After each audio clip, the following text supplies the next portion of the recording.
Joining me now from London is our UK correspondent, Andy Zaltzman. Andy, looking back on it, was the summer of ice skating worth it?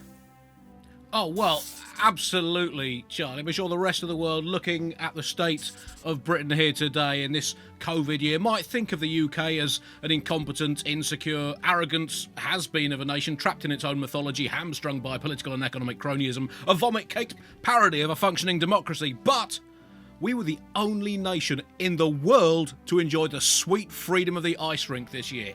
I don't think that's true, Andy. That is very disappointing. But shouldn't all of this have been taken care of by Boris Johnson's track and trace system? A test track and trace operation that will be world-beating, and yes, it will be in place. It will be in place. So is it in place, Andy, and is it world-beating? Not yet. I mean, the key thing is he did not specify the exact number of days. I mean, it's been over 200 days now, so I reckon any time in the next million days or so we'll absolutely nail it. And in fact, our track and trace system has gone so far over budget that the UN has just officially declared it an Olympics. So where is all this money coming from? The future. It turns out our grandchildren and their children are unbelievably generous, and they never kick up a fuss about paying. It's awesome. They just let us pop it on their tab. Best sugar daddies ever. So why do you think Johnson has struggled so much with this crisis? Two main reasons. One, he's turned out to be really, really shit at being Prime Minister, which, to be fair to him, he had been completely upfront about for his entire life. And two, because, as we keep being told, he's not a detailed person. Well, people have accused him of being out of his depth. Is that fair? Not entirely. I think it's more appropriate to say that he's been thrust beyond his shallowness. Watching his government's COVID response has been like watching a boa constrictor trying to solve a Rubik's Cube.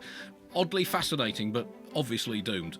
Not all of the response has been muddled, though, Andy. There was one rare piece of clarity from Health Secretary Matthew Hancock. Don't kill your gran by catching coronavirus and then passing it on. I mean, people must have been on side with the government on that one, Andy, surely.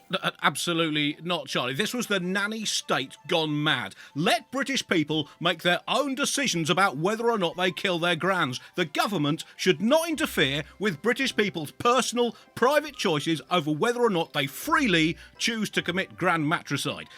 But anyway, they've cleared up all the confusion now, Charlie, by issuing this. It's a construct your own COVID regulations kit. You simply pick the words you want and arrange them into an order that suits you. So you've got things like allowed and not, those two are absolutely crucial, inexplicable, wild trampolining, satanic cult, probably okay, yeah, whatever, and of course, orgy. Right, but hasn't all of this distracted attention from what should have been the most important task of 2020, sorting out what actually happens with Brexit? Sorry, Charlie, I think we've lost the signal there. You're breaking up a bit. Sorry. Andy Zaltzman, thank you for your time. You're welcome, Charlie. Sorry, the signal is definitely still down.